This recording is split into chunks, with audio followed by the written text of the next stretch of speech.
UPA के शासनकाल के दौरान बच्चों के पाठ्य पुस्तकों के साथ जमकर राजनीति की गई थी और सामाजिक विज्ञान की पाठ्य पुस्तकों को इस तरह से पेश किया गया था मानो भारत का सारा इतिहास मुगल काल और दिल्ली सल्तनत तक ही सीमित रहा। यूपीए की सरकार ने इतनी हद कर दी थी, 7वीं कक्षा की किताब से जल संरक्षण के महत्व को दर्शाने वाली सरस्वती नदी के चैप्टर को सिर्फ इसलिए हटा दिया गया क्योंकि चैप्टर में सरस्वती नदी का जिक्र था। असल में 7वीं कक्षा की हिंदी किताब में सरस्वती पर नया चैप्टर इसलिए जोड़ा गया था क्योंकि 5वीं कक्षा में गंगा नदी और 6ठी कक्षा की किताब में यमुना नदी पर चैप्टर पहले से ही मौजूद था।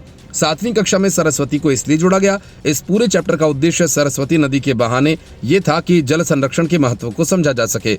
उन्हें ये सिखाने की कोशिश की गई थी कि अगर जल संरक्षण नहीं किया गया तो सरस्वती नदी की तरह पानी के अन्य स्रोत भी खत्म हो जाएंगे।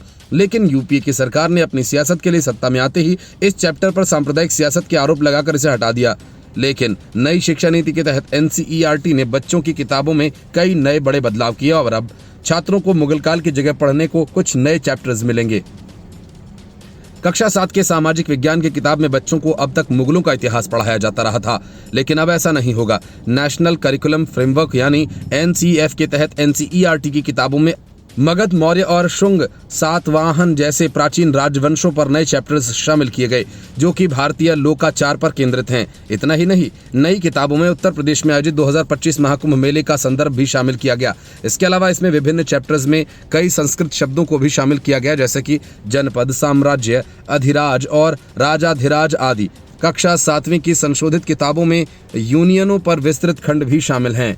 कक्षा 7 की नई किताबों में बो एप्लोरिंग सोसाइटी इंडिया एंड बियॉन्ड भाग 1, राष्ट्रीय शिक्षा नीति 2020 और नए एनसीएफ के तहत एनसीईआरटी की संशोधित श्रृंखला में नवीनतम है।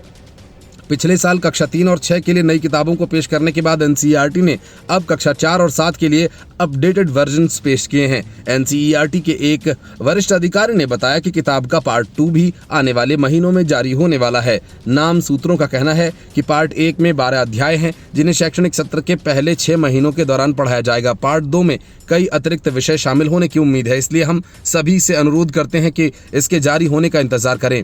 एनसीईआरटी ने पहले मुगलों और दिल्ली सल्तनत पर सेक्शन छोटे कर दिए थे जिनमें मुगल सम्राटों की उपलब्धियों की 2 पन्नों की तालिका और मामलूक, तुगलक, खिलजी और लोदी जैसे राजवंशों का विस्तृत विवरण शामिल था, जो 2022-23 में कोविड-19 महामारी के दौरान अपने पाठ्यक्रम को आसान और छोटा बनाने का हिस्सा था।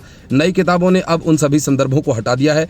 पुस्तक में अब नए अध्याय हैं जिनमें मुगलों और दिल्ली सल्तनत का कोई उल्लेख नहीं है। किताब की प्रस्तावना में एनसीईआरटी के निदेशक दिनेश प्रसाद सकलानी लिखते हैं कि किताब उन मूल्यों को एकीकृत करती है जिन्हें हम अपने छात्रों में विकसित करना चाहते हैं। ये भारतीय सांस्कृतिक संदर्भ में निहित है और उम्र के अनुसार वैश्विक दृष्टिकोण प्रस्तुत करती है।